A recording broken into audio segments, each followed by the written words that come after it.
ahead and get this stream started up and get Twitch running on my phone.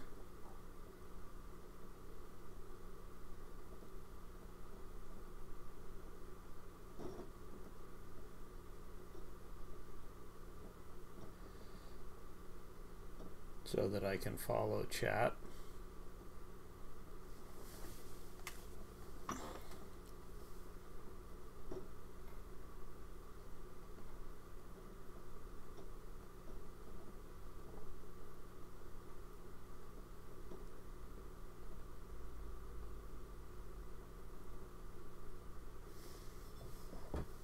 Okay, so that's up and running. Everything looks like it's working. And it is now noon, the scheduled start time for this chat. So basically, what today is really about, I am scheduled to do about 25 minutes on this subject for Mappy Hour, which is a Wednesday night thing for the OpenStreetMap US chapter. And OpenHistoricalMap became a charter project of OpenStreetMap US a couple months ago, and I'm on the advisory board, and we're trying to help members of the chapter and members of the OpenStreetMap community in general understand a bit about OpenHistoricMap, how it works, what kinds of things are not really quite the same as OpenStreetMap, because, you know, there's some complexities when you're trying to map all of time all at once, and some realities about it, things that are different in documentation and sourcing. So I'm trying to figure out how I'm going to do 25 coherent minutes on Wednesday night. So this is going to be probably a bit longer. And then I'm going to look it over and think about it and cut it a bit for Wednesday. So, you know, watch this. And maybe you don't need to watch Monday night, or skip this and watch something that actually makes sense on Wednesday night. You know, the choice is yours. I'm doing this either way both times. So let's start with a look at something that is online that has a lot of things about it that are really, really positive, but at the same time is a little bit frustrating. And this is someone else's Erie Canal mapping project. It has its own domain name, eriecanalmappingproject.com. And clearly there's a lot of research behind it. Clearly they have collected a lot of information and consolidated it. I don't want to disparage this work in any way, because there's a lot of work here and a lot of quality. So what is this website? Well, it basically is showing the results of overlaying a route of the Erie Canal on a modern, I believe this is Google, yeah, the map data copyright Google. So this is overlaid on a Google base map. I know Google had made a system available for doing these kinds of overlays, and I even played with it once years ago. I'm sure it's not the same now, but it's been around. And so we see the canal starting at the eastern terminus in Albany, running north along the Hudson until it reaches Cohoes, and then in Cohoes shifting to follow the Mohawk west. And you see checked off Erie Canal 1862. Well, yeah, I mean, it's a history project, so you're going to learn some history right now whether you want to or not. Of course, if you're watching an OpenHistoricalMap Twitch stream, then I wonder why you wouldn't be interested in history, but you know, that's a separate discussion. The 1862 date tells me that this is the route of the official, quote, enlarged Erie Canal, unquote, as 1862 was the year that New York State declared victory and declared the enlarged canal open. The original canal they have it here, and I can check it off. 1825 dated here. I mean, some people claim it opened 1824. I'm not sure exactly the reason for the difference in dates here, although I am going to point out that, you know, having hard dates when something opened along the canal is kind of problematic, because it didn't really work that way. Stuff would be built and completed, and it would get put into service if there was a need for it. And it took a long time to build the canal all the way across New York State from one end to the other. It took a long time to enlarge the canal. That's why I talk about 1862 as being when they declared victory, because the enlargement took a long time.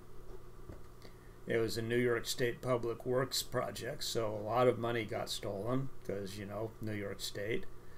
And they just basically had to decide to announce that it was finished and move on, and enlargement continued afterwards. And so, you know, that's the first thing that is a little misleading here, is that these are two legitimate routes of the canal tied to these dates, but the complexity of intermediate periods is not reflected here. They also have a checkbox for the Barge Canal, and that's the blue line that just popped up. Terminology here for the Barge Canal is confusing. The Barge Canal appeared, basically it was built in the 1910s, officially went into operation in 1918. It was the replacement for the enlarged Erie Canal. New York State at the time chose to name it the New York State Barge Canal and drop the name Erie Canal. In the popular imagination, it was still the Erie Canal, and so it was informally referred to as the Erie Canal, even though that was not its official name. And then, I don't know, maybe 15 years ago, operation of the Barge Canal was turned over to the New York State Thruway Authority, and one of the very first things they did was rename it back to the Erie Canal, because they recognized that that was, in popular imagination, what it was. So their PR sense was certainly a lot smarter than New York State's back in 1918 when they dropped the name. The other thing that's here that's interesting, there are a lot of what are called lateral canals. And I'll zoom out a bit, and we can see that there are various lateral canals, a whole bunch. And these have varying histories, you know, why they were built, who used them. The one that particularly gets my attention is the one going north from the area of Cohoes along the Hudson, the Champlain Canal. Because in the mind of the legislature in 1810, whatever, the Champlain Canal and the Erie Canal were the two canals being built. They were enabled by the same legislation. The Champlain Canal's purpose was to go north and connect to Lake Champlain and provide a barge route to the St. Lawrence River in Montreal. And it opened in roughly the same time frame as the Erie Canal. And when the Barge Canal was built, and this is an interesting omission from this map, because when they built the Barge Canal, they also, at the same time as they channelized the Mohawk River and moved most of the canal to be in the river, they did exactly the same thing on the Champlain Canal, and the route of the Barge Canal version of the Champlain Canal is not shown on this map. So that omission is interesting. But now we're going to get into the meat of the limitations of this map and why the project I'm trying to do in OpenHistoricMap is different. We're looking at the area of Cohoes, New York, and we're going to start down here in Well, technically this neighborhood is named Maplewood. And it's sort of nestled between Watervliet, Green Island, and Cohoes. The original route is green going north, and this was also the route of the Champlain Canal. I'll turn on Lateral Canal so that we can talk about the Champlain Canal. When they built the enlarged canal, they shifted its route through Cohoes. And we see the red line is the shifted route, the green line is the original route, and then we see the Champlain Canal split off here when they moved the enlarged canal up the hill, because this is a higher elevation, and you see this dense flight of locks here climbing through town is replaced by a more spaced out set of locks along what is a shallower climb, and that may well be part of why they relocated it. But they continued using this section for the Champlain Canal until they eventually built the Barge Canal version of the Champlain Canal. And so I have no problem with these routings. These are pretty close to where I think the canal went. My mapping is pretty similar to this. But then we get here north of Cohoes, we get down along the Mohawk. And the thing is that when you're looking at the original canal versus the enlarged canal, yeah, they relocated some sections of the enlarged canal, and this section through Cohoes is really notable. But then a lot of it was rebuilt in place. And so I look at the map and I see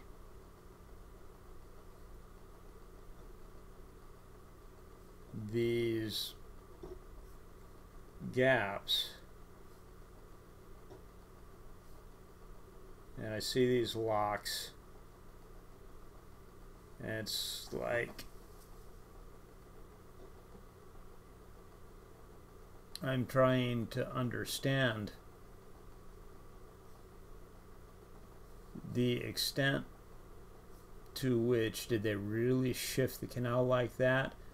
Because if they're rebuilding in place, then you know, this is a very small deviation if you're rerouting versus rebuilding in place. And the challenge that you get is simply that there's a huge amount of research behind this, but he doesn't show his work. There are no references, no citations, no nothing. I look at this and I say, well, this is really cool. You know, may well be extremely accurate. Would be really nice if I could check it. Just really nice to be able to do that. And you know, up here, he is showing us a canal that is in the river, and you know, the thing that I can tell you, because it fits into my research, here's a really excellent example of the issue right here. We're looking at, well, actually, let's go look at a one where I have documented it better, because I know what's happening there. But if I come here, this is where the Crescent Dam is located. The dam is not really displayed in Google Maps, but we can go to the satellite view.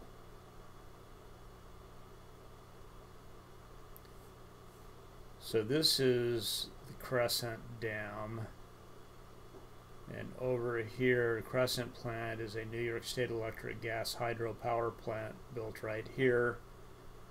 There was once a powerhouse over here when the dam was built. And over here is the Barge Canal. The Barge Canal did not exist until, you know, the 1910s, and this is documented when this was all built. This dam was built at the same time, and the purpose of the dam was to help channelize the Mohawk River.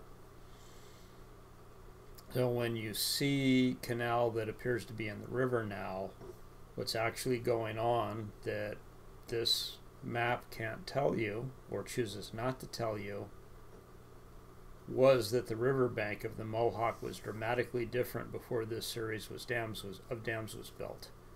And that spot I showed you where he has got the river routed, got the canal routed along the edge of the river, that could well be very accurate.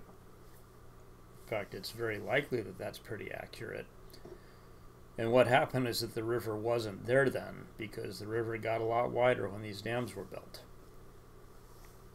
And that was what made the Barge Canal in its modern form possible, was this chain of dams. So the end result, it's an impressive piece of research. I really, really wish he showed his work. That would be of tremendous value to me, to be able to just, follow the citations. But he chose not to. There is an email address. I dropped a line to it. I have never heard anything back. So I don't really know what the story is there.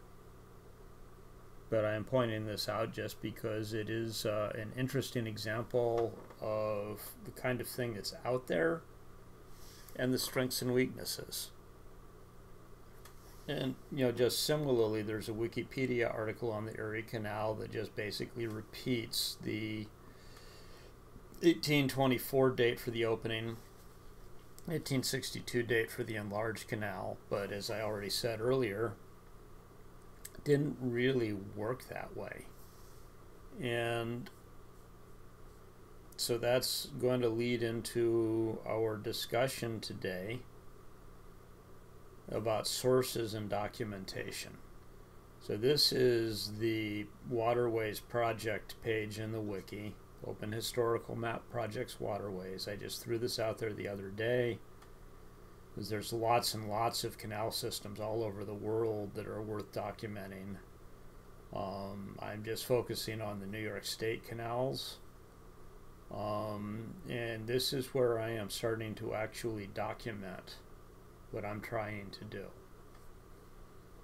And talk about, my somewhat not really that well focused on research process, because, I'm not a grad student. I'm not a professor. I'm not a guy who writes books about things like the canals. So I can't spend all of my time on this, because I'm sort of doing startup-y things for something that has nothing to do with mapping and canals. But, I am doing a lot of research. I'm going, as best as I can into the history. Let's take a look at OpenHistoricalMap for a moment. Talk about how I fell into this. I've been documenting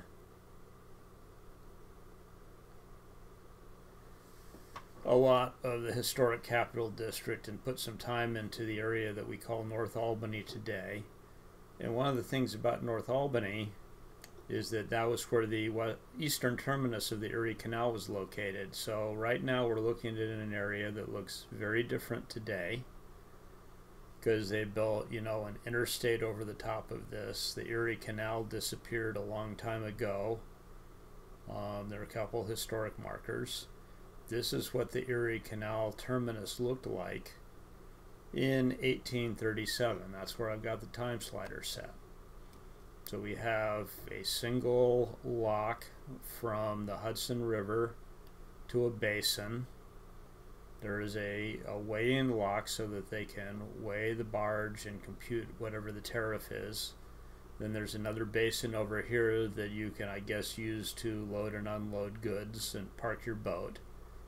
The original Erie Canal notably had single locks, so traffic in either direction, you ended up having to park boats until you got your turn in the lock. It's to be noted that the Erie Canal was over capacity almost immediately. There was demand for it. There was a big desire for it. And so, you talk about the enlargement process. Well, there was clear need for enlargement from the beginning. I'm going to move the time slider a little later. Here in 1896, you see that the basin has been significantly enlarged. Doubled locks here to the Hudson, doubled locks here to the Erie Canal, and there's a weight lock too, a bridge over it. And you see they replaced that single basin with a whole series of offshoots. And it doesn't show in this map view currently, but I have the Sanborn insurance maps of the era. And there are a boatload of warehousing buildings along here which need to get into the map someday. And you see I've got the towpath in here. Eventually this is all going to disappear, and now we have a road here which today is still there and is named Erie Boulevard. I'll reset it to earlier. Follow the Erie Canal north, and this is the area where, as a very practical matter, the documentation has presented some challenges. There is an excellent series of survey maps available from released in 1834 and dating for the period immediately before it. And it turns out that it's very hard to rectify those maps against a modern map because of the total and complete lack of anything that resembles a coherent, useful reference point. So I was able to find and align various maps that give me an idea of where this map passes through. And the canal passes north through what's now Watervliet. Okay, it's not mapped yet, but the Watervliet Arsenal existed back then over here, and the Erie Canal actually passed through it, continued north through Watervliet. This is not fully mapped yet, but this, for example, is a branch of the Mohawk River that is completely filled in now. And then here we get to the separation between the Erie Canal and the enlarged Erie Canal. This continued in operation as the Champlain Canal, and that's a case where we need to do a little bit of work in the lovely and talented rendering engine. So here's a double lock on the enlarged canal. I've not modeled all the locks along the original canal. Here's where the Champlain Canal separates from the Erie Canal. The Erie Canal starts into that steady flight of locks up the hill, whereas here it's a bit higher up the hill, and so the locks are spaced out. This is a section of water that's still around. Right here, I haven't really completely traced the route out.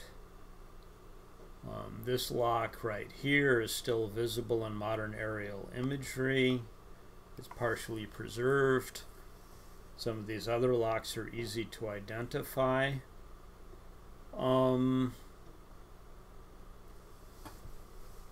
Champlain Canal is actually, this is visible in modern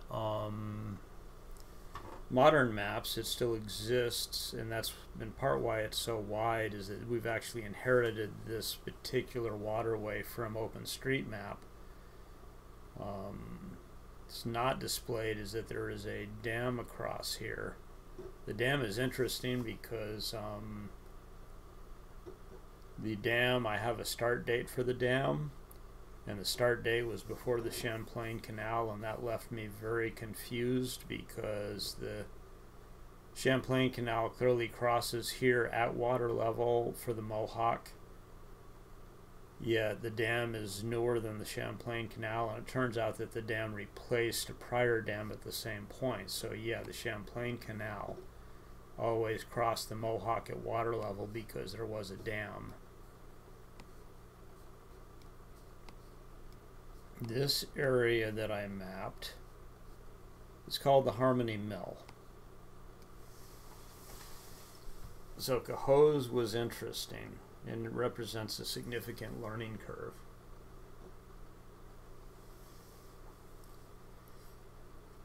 one of the questions is, why was the Erie Canal rerouted?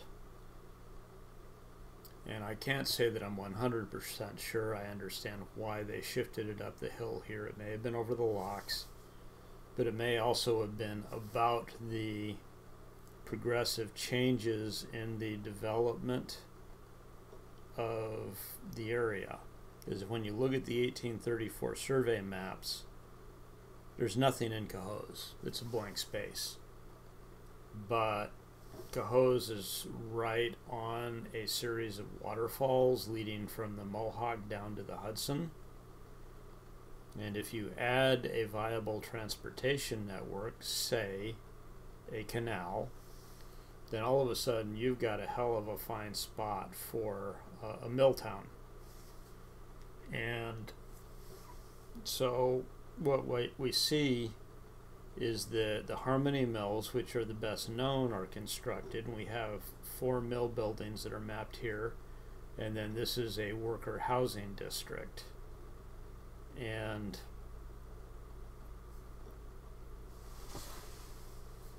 let me bring up, yeah, so I actually, one of the kinds of documents that's tremendously valuable and that I have been wandering into and decided that it should be part of my research on any project like this. A lot of these places are in fact on the National Registry of Historic Districts. And when you register such a district, you have to fill out a National Park Service registration form like this one. And all of these things, or most of them, I can't say that I'm sure that all of them, but most of them have in fact been put online, and you can go out and find them. They're on the National Park Service website. And so the Harmony Bills Historic District has a set of street districts, or excuse me, streets and numbers, information about the property, function or use information,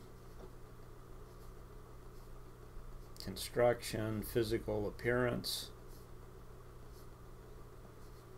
you know, names you can use when you're naming buildings. I haven't really put all of this stuff in yet, but a lot of it, worker housing,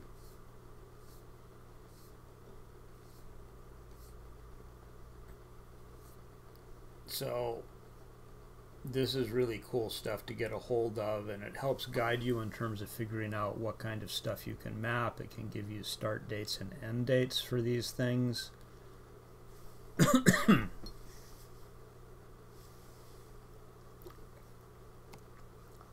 One of the interesting things I picked up, because going through staggered maps over time has sometimes caused challenges for me. Right here we have the Power Canal, which is mentioned in the Historic District map, and alongside it we have the original Erie Canal. And one of the questions that you find yourself trying to figure out is, you know, when did certain things change and why did they change?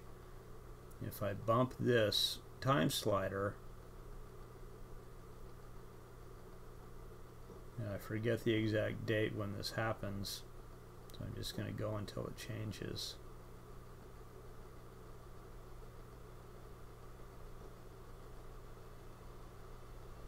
See how right around 1911, the Power Canal suddenly gets way wider, and in fact it incorporates the old Erie Canal.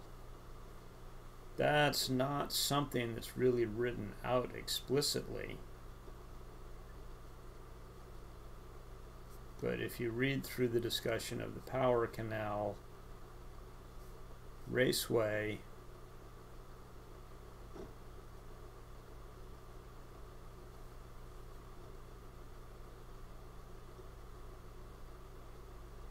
still follows its 1934 course from the dam south to School Street.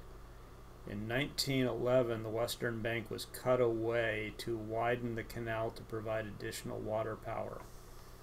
Okay, what they say is that they cut away the western bank. And this suddenly made sense. They don't say it explicitly in this document, but if you compare older maps that still show the original Erie Canal as a separate entity from the Power Canal to the modern maps where they're merged together, you realize that what they actually did was excavate out the dirt between the canal and the raceway in order to create a single waterway. And that's why I have mapped this the way that I have mapped this, is because literally that's what happened, is they incorporated the two together into one thing. And what I haven't yet done is extended the Erie Canal further northward, because I am looking for more reference data in order to make sure I'm doing this well. And likewise, you look at a lot of the mapping data and you see that there are waterways in Cohoes. Let me see if I can find the correct map warper mosaic.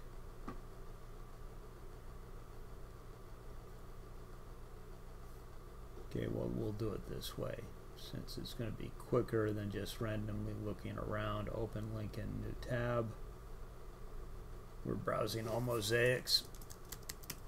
Search for Cohoes. This is my mosaic of Sanborn insurance maps of Cohoes.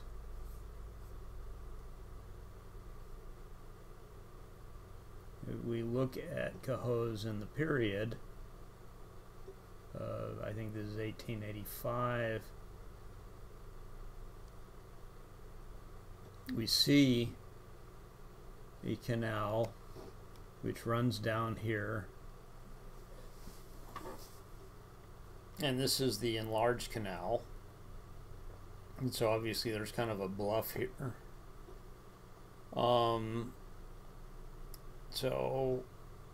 But this is labeled the Power Canal. And what's even more interesting is that when we look at downtown Cohoes in the period, and downtown Cohoes is very different in 1885 than it is today. You can see just by hitting the grayscale slider with modern OpenStreetMap underneath. You have all of these waterways in Cohoes that are gone now. They've been gone a long time. Some of them may actually be underneath the streets, covered over. Cohoes was a mill town, and these were supplying feeds of water for various smaller manufacturing facilities scattered throughout town. And so my current working theory is that the Cohoes company basically took over a chunk of the original canal. And so we've just been on a very long discursive approach to why, you know, this is challenging to map, is that old Erie Canal segments got reused as Power Canal. They may well have been, had their paths changed. And so I am, you know, in this position to where I am working hard at understanding a fairly fluid situation over time. The Sanborn insurance maps from the late 1800s are a tremendous help, but they don't extend back before the 1880s, and so there's kind of a point where I have 1834s that are hard to align because of lack of reference points, and the 1885s that are relatively easy to align because there's a lot of common reference points that are still there today. You know, you can see things like, you know, Remsen Street here, this section is cut off, but Remsen Street's still there. Mohawk Street obviously rerouted a bit, but, you know, it kind of lines up, and it's really, you know, Factory Street's now Cayuga Street. Oneida Street, well, part of it is hacked off and it's become St. John Street. But, you know, there's enough of Cohoes still sitting around that has the same names and has hard reference points to make this registration easier.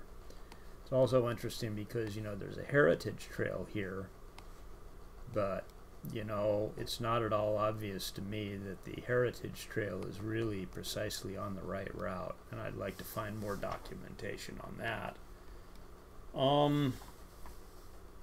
Something that I really wanted to get into about sourcing, because I've shown you Sanborn insurance maps. I've shown you National Registry documents. So let's make sure I show you all of the other kinds of sources, because we've been kind of circling around the Crescent Dam up here. I've shown you the National Registry document. Okay, that's the Harmony Mill. Let's get past that. Another document, Historic American Engineering Record. And these are National Park Service records, but I got these out of the Library of Congress. That's where they come up in searches for me.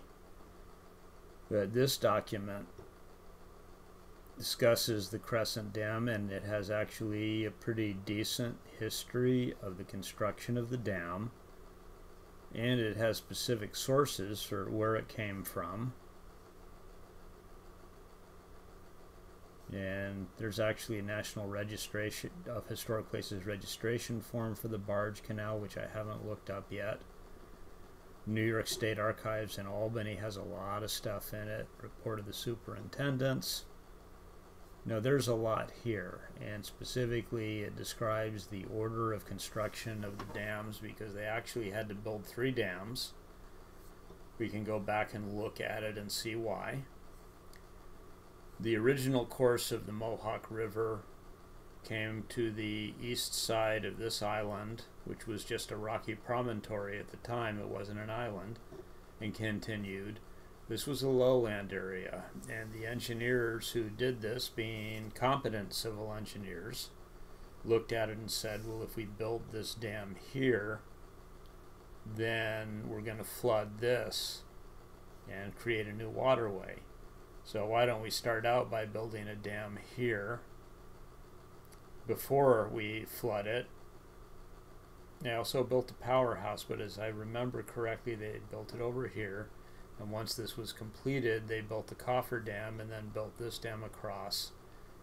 So if you look at old topo maps, which are going to be my source for this, we don't yet have a good pre-Barge Canal riverbank for the Mohawk River, and we're going to need one. Because the thing that I have worked out and I have compared them, is that the Mohawk River through here today is a hell of a lot wider than it was before the dams were constructed. And that was one of the logical consequences. And that sort of goes back to why certain parts of the canal seemingly have disappeared. They have disappeared into the river because they were displaced by the Barge Canal. And that's not an obvious consequence of this. So I need to get back to these documentation issues.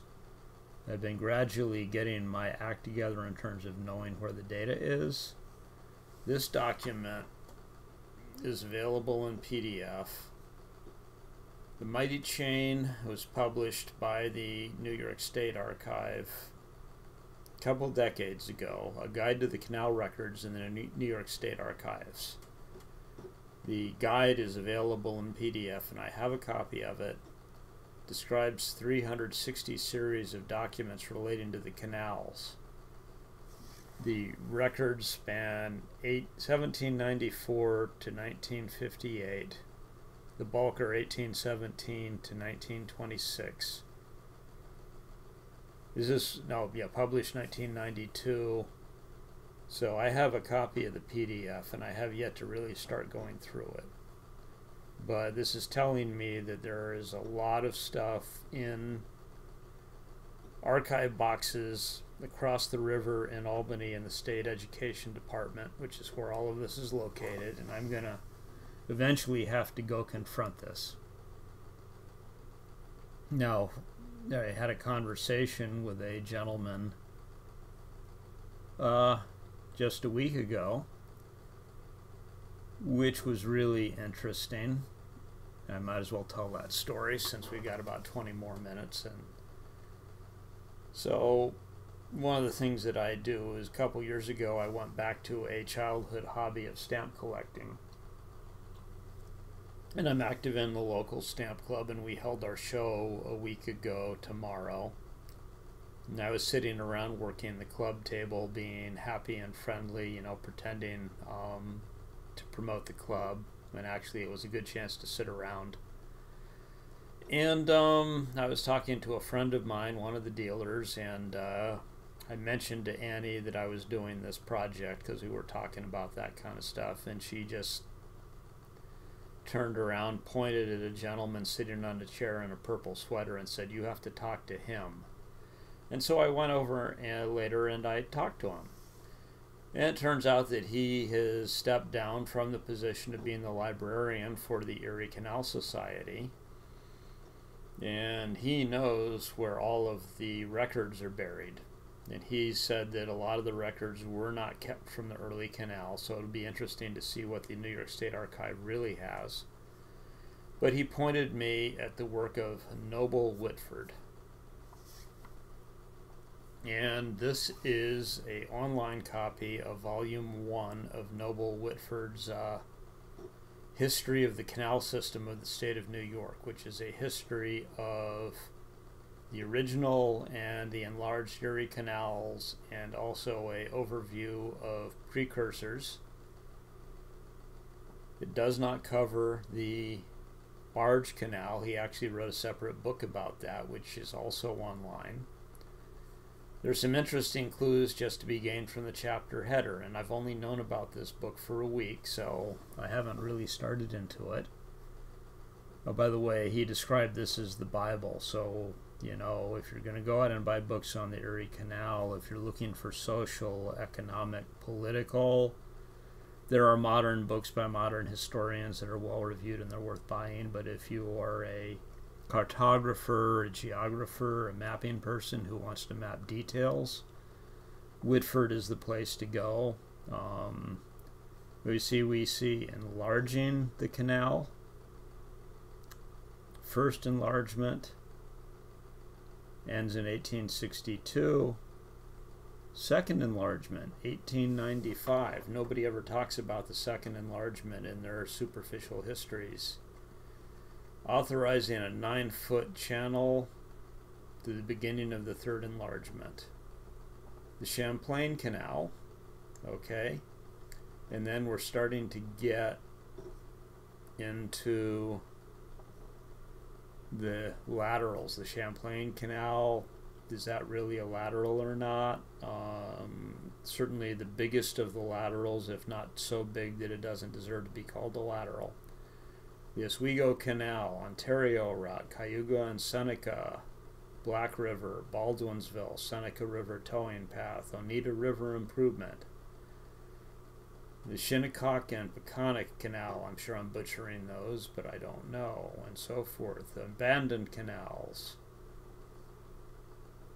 New York State canals built by private enterprise, special features, abandonment of lateral canals. The canals as a school of engineering, influence of the Erie Canal, and chronological resume of important laws and events. And this is just Volume 1. Volume 2 doesn't seem to be online anywhere, but I have just found it available in a paperback reprint on Amazon, and I'm going to buy it before anybody else has a chance to get it out from under me, because I am not at all clear on how many copies there really are.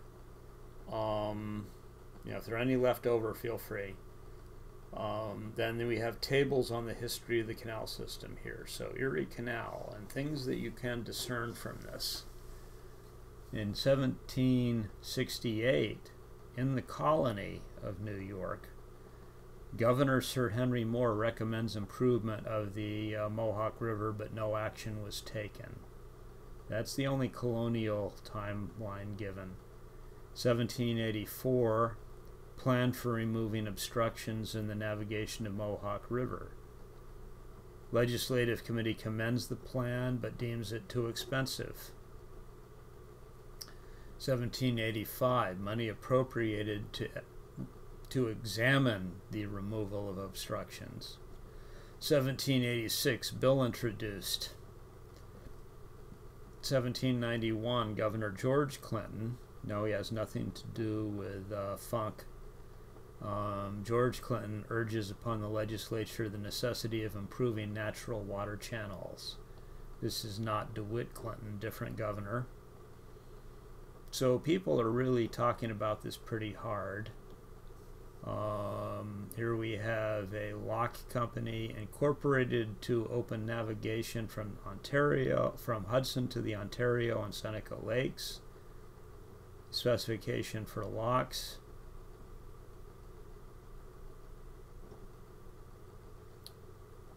Claim that they could build this for $200,000. Surveys made. Survey Schenectady to Wood Creek. That's kind of interesting because Wood Creek is really up in the direction of Lake Champlain and Glens Falls. That's Champlain Canal territory, so why that started from Schenectady, I am not clear.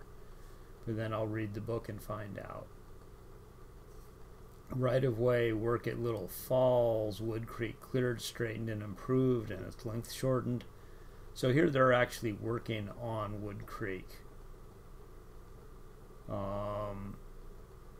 And this is before the Erie Canal is really, you know, I mean, this is the beginning of the construction of the Erie Canal right here. And they're incorporating companies and building pieces of locks gradually. And this is interesting because the Erie Canal is formerly thought of as having built outwards from Rome in the direction of the east and the west. But here we're seeing small pieces of potential Erie Canal bits. Governor Morris in 1803, again, people are pushing for this well before DeWitt Clinton. So it tends to be treated in superficial accounts as DeWitt Clinton's obsession and called Clinton's ditch. But, you know, we're seeing a lot of enthusiasm for this project across the state for development.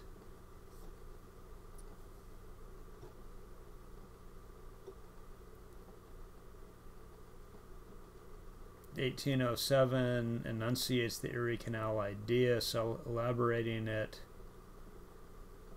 Resolution in the Assembly for a canal. Survey ordered for a canal. Joint resolutions, appropriations for commissioners. Governor Morris still, not Governor Clinton yet. So anyway, you get the idea that just the timeline alone is really helpful. So yeah, this is a document that is in front of me.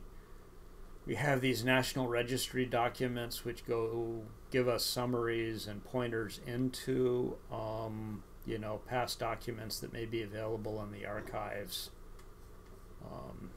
Thing that came up that I am going to need to investigate.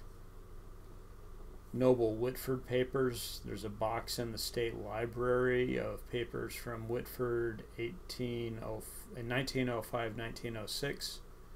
These aren't specifically about canals. These are actually about roads. This is kind of a tangential, but Eastern Union Turnpike. There is a very short piece of county road near me named Eastern Union Turnpike. And I've always felt like I want to know the story behind that. Well, when I went and I found the Noble Whitford papers in the state archive, lo and behold, there is a set of documents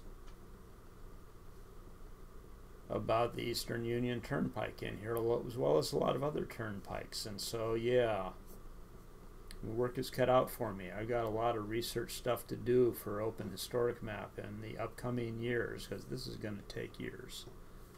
Of course, I've talked about this Whitford book on the Erie Canal. He also wrote one on the Barge Canal, which seems to be online. Now, documentation. This is, I think, an important thing that we can do in OpenHistoricMap, is when we put these things online.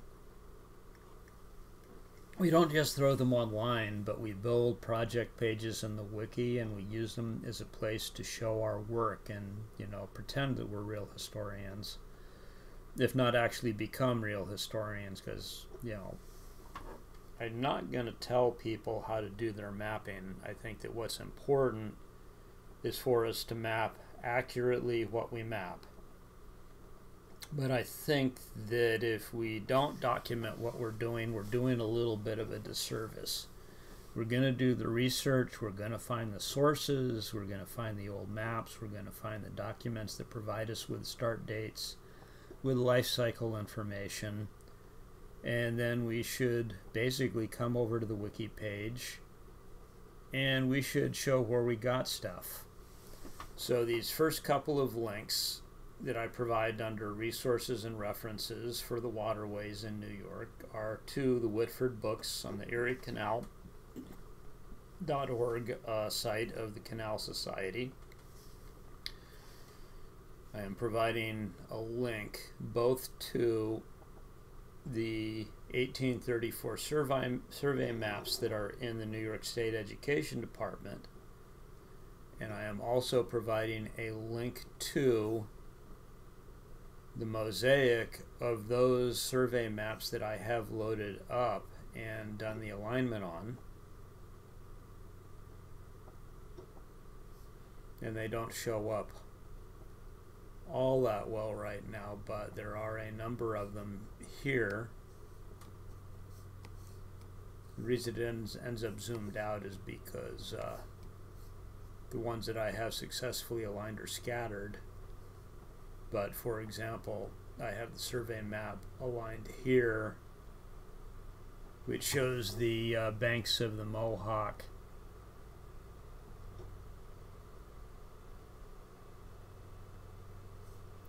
And the canal routing in 1834, the aqueduct over the Mohawk, because the canal was at a higher level than the river water, as was common in the period. That's kind of a norm.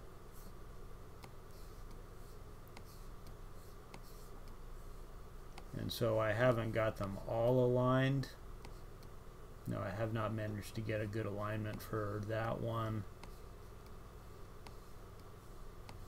But here, a canal route here through Watervliet and the Watervliet Arsenal has been documented using these maps. So this is where I actually got them from. And so that gave me really decent routing information here.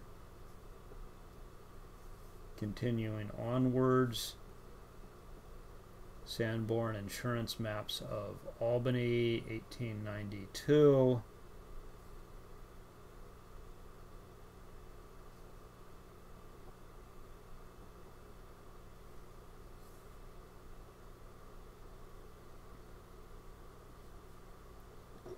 We head up here. And we get an outline of the Albany Basin, which was basically an area with dockage that was built at the same time as the original canal. And then we come here, and we have the basin, the double locks, the weight lock, and the first of these side canals. I have not done anything with these guys because of the lack of reference points, and it's going to be interesting. I'm probably going to end up using the index map to get these in approximately the right place. But you see the Sanborn Insurance maps do give me a lot of building footprints, and I will be able to fill those in. For dockage, I already showed you a bit of the 1885 Cohoes Sanborn maps. And then this one was a big surprise to me. And I'm going to be admitting how old I am here. No, that's okay. I'm just one of those annoying old people. who gets in the way of all the young people who are enthusiastic about these projects and tries to make them do more work. When I started playing with this 1852 aerial photography pass, which I get off of Earth Explorer on USGS, I have some YouTube videos on my channel about, using Earth Explorer and aligning maps out of Earth Explorer.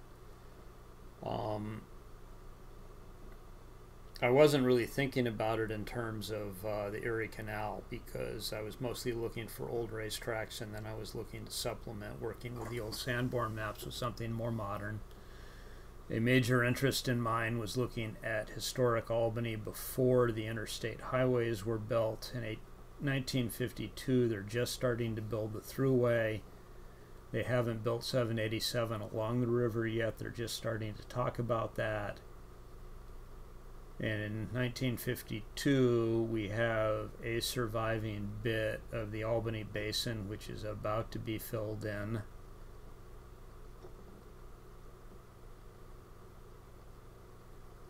So actually, it's very useful.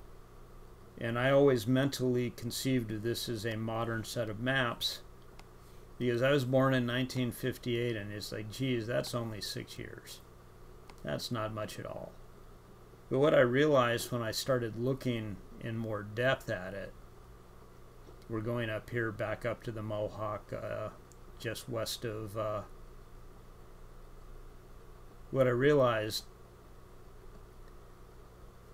really jumped out at me is that 1952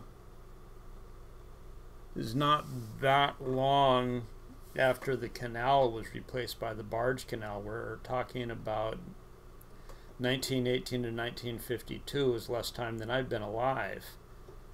And so whereas Erie Canal is maybe missing from a lot of modern maps, Erie Canal is really visible in 1952. And on top of that, let me make a quick jump.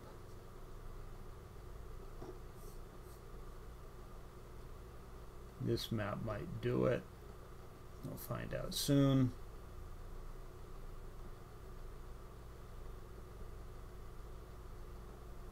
No, that's a little bit too far west.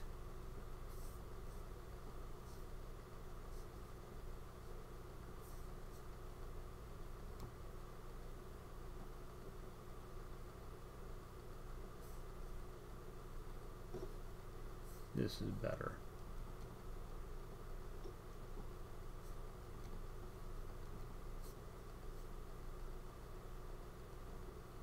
And let's go over to preview.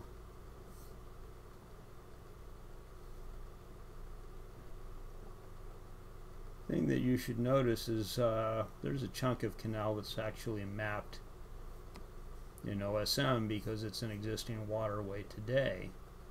So we're going to have to do this in the rectify tab. We're not actually going to rectify anything because this map alignment is pretty useful the way it is. But honestly, you can go look in Mapbook Satellite for a lot of this, and there are chunks of the old canal that are still in Mapbox Satellite today, so that actually some of this mapping is pretty easy to do accurately from existing data. And then on top of that,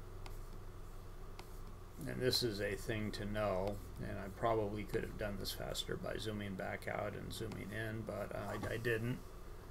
Okay, this is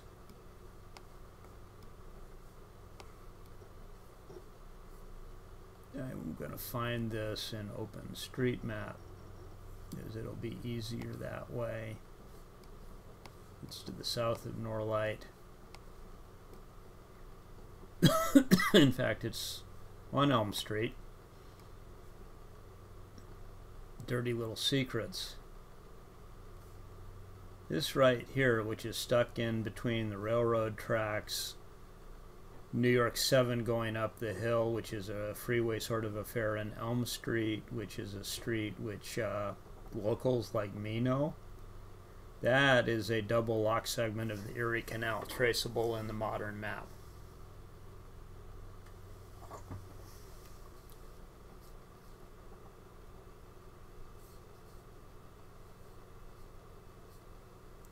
So I think this is going to bring us to the end of our streaming day, and it's about twice as long as I'm going to present on Wednesday night, so I'm going to have to do a lot of cutting and make things a lot tighter, or maybe just cover the first half of this and offer up a later date. I'm certainly going to put it in a different order because I need to get the project list earlier in the presentation. But